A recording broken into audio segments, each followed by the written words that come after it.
नमस्कार दोस्तों, आइए जानते हैं दिल्ली की आज की फटाफट बड़ी खबरें। नमो भारत ट्रेन की शुरुआत। प्रधानमंत्री नरेंद्र मोदी ने मेरठ के शताब्दी नगर नमो भारत स्टेशन से नमो भारत ट्रेन को हरी झंडी दिखाकर रवाना किया। साथ ही दिल्ली के सराय काले खान, न्यू अशोक नगर और मेरठ मोदीपुरम खंडों का उद्घाटन भी किया गया। 180 किलोमीटर प्रति घंटे की क्षमता वाली ये देश की पहली रीजनल रैपिड रेल मानी जा रही है। परियोजना से गाजियाबाद, साहिबाबाद और मेरठ से दिल्ली की यात्रा समय में बड़ी कमी आने की उम्मीद है। रिपोर्ट के अनुसार 82.15 किलोमीटर का सफर 1 घंटे से कम में संभव होगा। ट्रेन रोज सुबह 6 से रात 10 बजे तक चलेगी। गुरुग्राम में द्वारका एक्सप्रेसवे के पास बसेंगे 5 नए सेक्टर। हरियाणा शहरी विकास प्राधिकरण द्वारका एक्सप्रेसवे के आसपास 5 नए सेक्टर विकसित करने की तैयारी में है। जमीन संबंधी विवरण ई-भूमि पोर्टल पर अपलोड किए जाएंगे, जिसके बाद अधिग्रहण या खरीद प्रक्रिया शुरू होगी। पहले चरण में सेक्टर 36A, 37, 68, 69 और 70 को लॉन्च करने की योजना है। सेक्टर 68 से 70 सदर्न पेरिफेरल रोड पर स्थित हैं। अधिकारियों के अनुसार इन क्षेत्रों में आवासीय और व्यावसायिक ढांचा विकसित किया जाएगा, जिससे बुनियादी सुविधाएं और कनेक्टिविटी बेहतर होगी। योजना से रियल एस्टेट गतिविधियों और निवेश में तेजी आने की संभावना जताई जा रही है। दिल्ली के इन 50 इलाकों में 2 दिन नहीं आएगा पानी। दिल्ली जल बोर्ड ने पश्चिमी दिल्ली के करीब 50 इलाकों में 48 घंटे जल आपूर्ति बाधित रहने का अलर्ट जारी किया है। 25 फरवरी सुबह 11 बजे से 27 फरवरी सुबह 11 बजे तक द्वारका वाटर ट्रीटमेंट प्लांट पर नई 1500 mm twin raw water line को मौजूदा मेन लाइन से जोड़ने का कार्य होगा। इस कारण पेयजल संकट की स्थिति बन सकती है। जल बोर्ड ने निवासियों से आवश्यकता अनुसार पानी स्टोर करने की अपील की है और असुविधा के लिए खेद व्यक्त किया है। प्रभावित इलाकों में टैंकर व्यवस्था की भी तैयारी की जा रही है। मसाज पार्लर और मोमोज। नॉर्थ ईस्ट की महिला ने सुनाई आप बीती। साउथ दिल्ली के मालवीय नगर में नॉर्थ ईस्ट की 3 महिलाओं ने पड़ोसी पर नस्लीय टिप्पणी और अपशब्द कहने का आरोप लगाया। पीड़िता के अनुसार एयर कंडीशनर इंस्टॉलेशन के दौरान धूल गिरने पर विवाद हुआ, जिसके बाद कथित तौर पर पड़ोसी ने धर्म और पेशे को लेकर आपत्तिजनक बातें कहीं। महिलाओं ने माफी मांगने के बावजूद स्थिति बिगड़ने की बात कही। मामले में पुलिस को बुलाया गया और दोनों पक्षों के बीच बहस हुई। अधिकारियों ने शिकायत के आधार पर जांच शुरू कर दी है। स्थानीय स्तर पर संवेदनशीलता और सामुदायिक सौहार्द बनाए रखने की अपील की गई है। ओल्ड गुरुग्राम मेट्रो को कहां से मिलेगी power? Gurugram metro rail limited ने ओल्ड गुरुग्राम मेट्रो संचालन के लिए बिजली घर निर्माण की प्रक्रिया तेज कर दी है। गांव डुंडाहेड़ा में लगभग 3000 वर्ग मीटर जमीन चिन्हित की गई है और जमीन उपलब्ध कराने हेतु हरियाणा शहरी विकास प्राधिकरण से अनुरोध किया गया है। प्रस्तावित बिजली घर को हरियाणा विद्युत प्रसारण निगम के सेक्टर 20 स्थित 220 kVA स्टेशन से जोड़ा जाएगा। जमीन मिलने के बाद डिजाइन और टेंडर प्रक्रिया शुरू होगी। परियोजना से मेट्रो संचालन की विश्वसनीयता और ऊर्जा आपूर्ति स्थिरता सुनिश्चित करने का लक्ष्य है।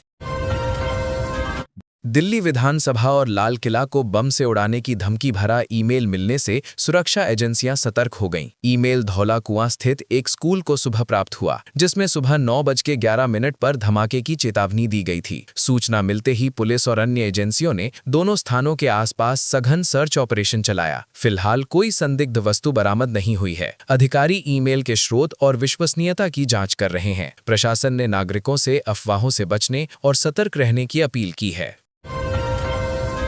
स्कूटी की हेडलाइट जली थी, लाश नाले में पड़ी थी। गाजियाबाद के सिहानी गेट क्षेत्र में एक व्यापारी की नाले में गिरने से मौत हो गई। रात करीब 12 बजे सड़क किनारे हेडलाइट जली स्कूटी मिलने की सूचना पर पुलिस मौके पर पहुंची। स्कूटी पर टक्कर के निशान नहीं पाए गए। नंबर प्लेट के आधार पर पहचान की गई और व्यक्ति को नाले से निकालकर अस्पताल ले जाया गया, जहां डॉक्टरों ने मृत घोषित किया। पुलिस के अनुसार घटना की परिस्थितियों की जाँच की जा रही है। प्रारंभिक आकलन में हादसे की संभावना जताई गई है, जबकि अन्य पहलुओं को भी खंगाला जा रहा है। नोएडा में 7वीं कक्षा की छात्रा ने जान दी। नोएडा के सेक्टर 63 क्षेत्र में 13 वर्षीय छात्रा संदिग्ध परिस्थितियों में मृत पाई गई। परिजनों ने पड़ोसी युवक पर ब्लैकमेल और दबाव बनाने के गंभीर आरोप लगाए हैं। पुलिस ने मामला दर्ज कर जांच तेज करते हुए 4 टीमें गठित की हैं। घटना के विरोध में कुछ संगठनों ने प्रदर्शन किया, जिसके बाद अधिकारियों ने कार्रवाई का आश्वासन दिया। पुलिस के अनुसार सभी पहलुओं की जाँच की जा रही है और आरोपियों की तलाश जारी है। प्रशासन ने लोगों से शांति बनाए रखने और जाँच प्रक्रिया में सहयोग की अपील की है। टूरिस्ट वाहनों को अब हर 60 दिनों में कम से कम एक बार अपने पंजीकरण वाले राज्य में लौटना अनिवार्य होगा। केंद्रीय सड़क परिवहन मंत्रालय के 13 फरवरी के नोटिफिकेशन के बाद ट्रांसपोर्टरों में नाराजगी है। All India motor transport Congress का कहना है कि all India tourist vehicle rules 2023 में ऐसी बाध्यता नहीं थी। पहले नियम केवल यात्रा के होम स्टेट से शुरू या समाप्त होने तक सीमित था। संगठन के अनुसार नई शर्त से परिचालन लागत और लॉजिस्टिक चुनौतियां बढ़ेंगी। ट्रांसपोर्टर जल्द मंत्रालय के अधिकारियों से मिलकर इस फैसले पर पुनर्विचार की मांग करेंगे। नमो भारत ट्रेन के इन 2 नए कॉरिडोर की डीपीआर भी तैयार। दिल्ली मेरठ कॉरिडोर के बाद नमो भारत ट्रेन के विस्तार की दिशा में एनसीआर ट्रांसपोर्ट कॉरपोरेशन ने दिल्ली गुरुग्राम बावल और दिल्ली पानीपत गरनाल कॉरिडोर की डीपीआर तैयार कर ली है। दोनों परियोजनाओं पर लगभग 65,000 करोड़ रुपए खर्च का प्रस्ताव है। सार्वजनिक निवेश बोर्ड से प्रारंभिक मंजूरी मिल चुकी है, जबकि अंतिम स्वीकृति केंद्र सरकार से अपेक्षित है। योजना के तहत करीब 72 किलोमीटर लंबे कॉरिडोर पर 22 स्टेशन विकसित किए जाएंगे। अधिकारियों का मानना है कि इन परियोजनाओं से शहरी क्षेत्रों के बीच यात्रा समय घटेगा, कनेक्टिविटी सुधरेगी और क्षेत्रीय आवागमन अधिक तेज और सुविधाजनक बनेगा। दिल्ली में 9 मेट्रो स्टेशनों के नामों में फेरबदल। राज्य नामकरण प्राधिकरण ने दिल्ली मेट्रो के 21 स्टेशनों के नामों की समीक्षा के बाद 9 में बदलाव किए हैं। मुख्यमंत्री रेखा गुप्ता ने कहा कि नए नाम स्थानीय पहचान और भौगोलिक स्पष्टता को ध्यान में रखकर चुने गए हैं ताकि यात्रियों को भ्रम न हो। 7 स्टेशनों में मामूली फेरबदल किया गया, जबकि 2 के नाम पूरी तरह बदले गए। इनमें नॉर्थ पीतमपुरा का नाम बदलकर हैदरपुर गांव किया गया। प्राधिकरण के अनुसार निर्णय लेते समय ऐतिहासिक, सामाजिक और सांस्कृतिक पहलुओं के साथ जनप्रतिनिधियों व नागरिकों के सुझावों को भी महत्व दिया गया। एआई समिट में यूथ कांग्रेस ने शर्टलेस प्रदर्शन से भारत की डिप्लोमैटिक इमेज को खतरे में डाला। दिल्ली की अदालत ने भारत मंडपम में एआई इम्पैक्ट समिट के दौरान इंडियन यूथ कांग्रेस कार्यकर्ताओं के शर्टलेस प्रदर्शन को असहमति का उचित तरीका नहीं माना। कोर्ट ने इसे सार्वजनिक व्यवस्था पर प्रतिकूल प्रभाव डालने वाला कृत्य बताया। जुडिशियल मजिस्ट्रेट ने गिरफ्तार 4 कार्यकर्ताओं को 5 दिन की पुलिस कस्टडी में भेजते हुए कहा कि मामले की गहन जांच आवश्यक है। पुलिस के अनुसार प्रदर्शन से कार्यक्रम की सुरक्षा और प्रोटोकॉल प्रभावित हुए। अदालत की टिप्पणी के बाद राजनीतिक हलकों में प्रतिक्रिया तेज हो गई है। जेएनयू में आधी रात को फिर हुई हिंसा। जवाहरलाल नेहरू यूनिवर्सिटी परिसर में देर रात विरोध मार्च के दौरान 2 छात्र समूहों के बीच टकराव की खबर है। छात्रों के अनुसार घटना तड़के करीब 1:03 बजे हुई, जिसमें हाथापाई और कथित झड़प के दौरान कई लोग घायल हुए। जेएनयू स्टूडेंट्स यूनियन ने प्रशासनिक फैसलों के विरोध में समता जुलूस बुलाया था। प्रदर्शनकारियों ने प्रशासन पर पर्याप्त हस्तक्षेप न करने का आरोप लगाया, जबकि दूसरे पक्ष ने भी आरोप लगाए। पुलिस ने स्थिति पर नजर रखते हुए घटनाक्रम की जानकारी जुटानी शुरू कर दी है। विश्वविद्यालय प्रशासन ने शांति बनाए रखने की अपील की है।